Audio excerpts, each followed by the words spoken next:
Why am bro nedu. What if you are watching the bonasso man asal? Who were nedu. Tinabashe. Until one woman tell me be no pa and yimbi. I didn't be ginado. When I so much to train Amaza can one more. My am Billy or Boston Ginado. My way in Waji.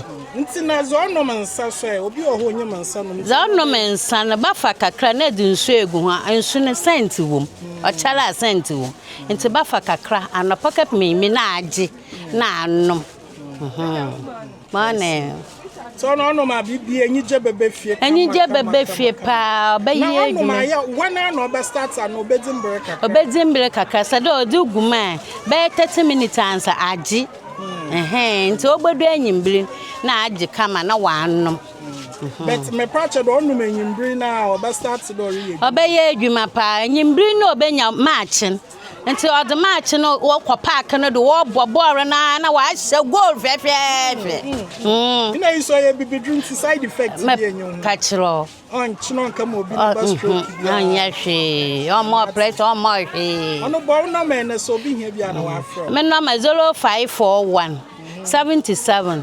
3366 Auntie Rose Mankesim. Aso na edru no ya ahen. Edru no ya 50 cedi. Na bonya dzin. Obia botuma atobi. Be ma wa ya mbre bia botuma atobi. Me wo suro ka eduru so. Ma wo honam ya ya. Asma abre mukogo ma abre.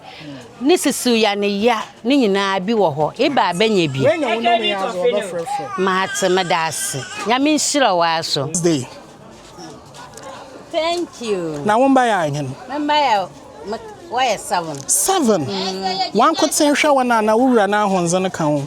Mezi ya 5 na ma age obi musu di 2 kan. 2. Na me hwe ho. But wura kan wa na one could say na ye de medwuma ni nyina. Menyini benu nyina. So na wura wa ya azo no so bɔ na ba wodo. Na so na adwuma hyenyi papa. Adwuma so enyi ni kyeremo. Ofana sika from obwa ejemu so obwa maka